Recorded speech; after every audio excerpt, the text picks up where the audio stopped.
Okay. Hi. Hey. Happy Thursday. This is my first career post and only my second actual video recording. So again, be gentle.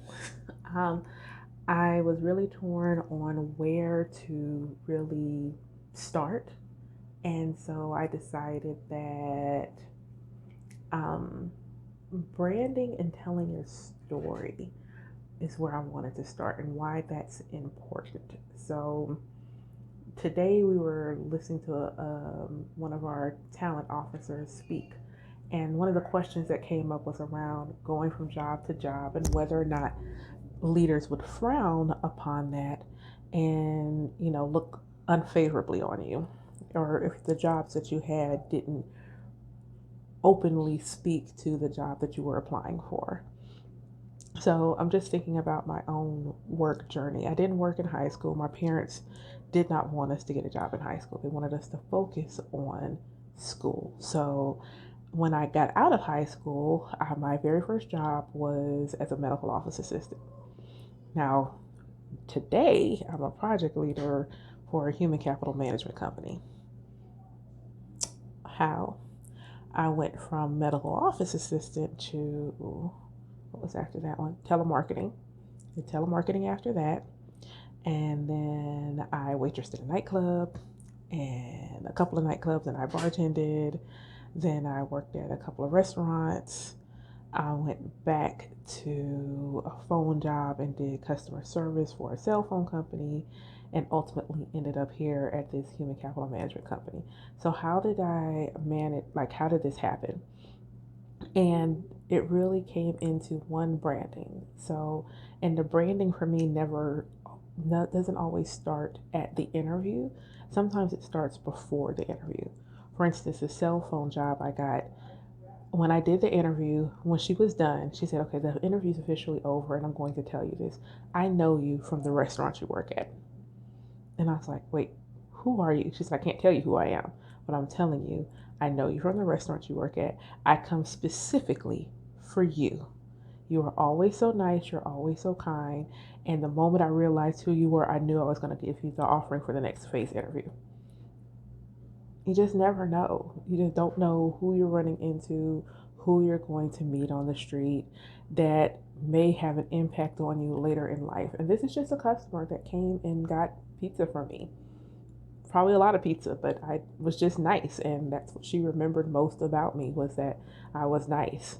Um, the corporate job I have now for the human capital management company, I promise you, the pizza restaurant was what sealed the deal, because I went from a waitress to management within 6 months, and I up management fast. I went from waitress to shift manager to assistant manager, and that really came into setting a tone and living up to the expectations that I set in my interview. So the pizza place, I got the job because I used to pick up my girlfriend and speak to the manager and speak to the customers all the time. I'm in the South, so I'm kind of polite that way. I'm kind of just raised and programmed. I'll be sitting there, someone walks by, "Hey, how are you?" "Hi." I smile. I'm just not one of those people that you'll ever say, "Well, you walk by me, I'm frowning." If you make eye contact with me, I'm going to smile. It may not be full teeth, but I'm going to smile and look up and acknowledge you. And that's it. And she's like, "Do you want a job?" And at that time, I was working temp jobs, so I was like, "Well, sure, job sounds good." And she made me a waitress. And when in the interview, I said I learn fast, I learn quick, and I'm really nice to people. And so I worked nights for a little while until she said, "I need you on my day shift."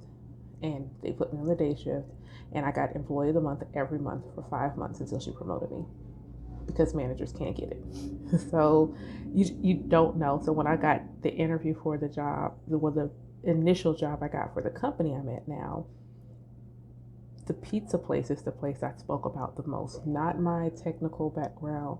When they asked for things like escalations and things like that, I was a manager at the pizza place. So I leaned in on that experience and really made that shine. Since I've been at this particular company, I've been there about 8 years now. And I got my first promotion before 1 year. And I did it by going to my manager and saying, I'm a level 2. This is what a level 3 looks like. And this is what I look like. What is it going to take to get me promoted? And I got the promotion. I didn't get the level 4 promotion when I asked for it, but that's another video for another time.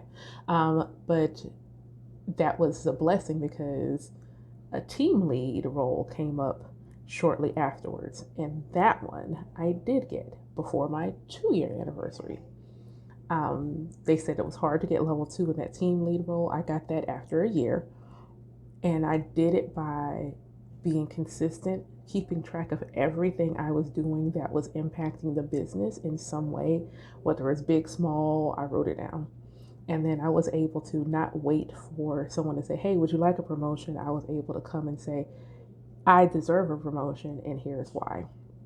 So as your new normals are shifting, especially if you're working remotely, that was something that came up early today. It's like, how do you build yourself remotely? You do the same things you would do if you were working in your place of business in person. So if building your network, if you did that by walking by people's desks, you can't walk by their desk, but you can send them an email or send them a message like, hey, you don't know me, but I understand that you work in this area, and I would really like to learn more about what you do.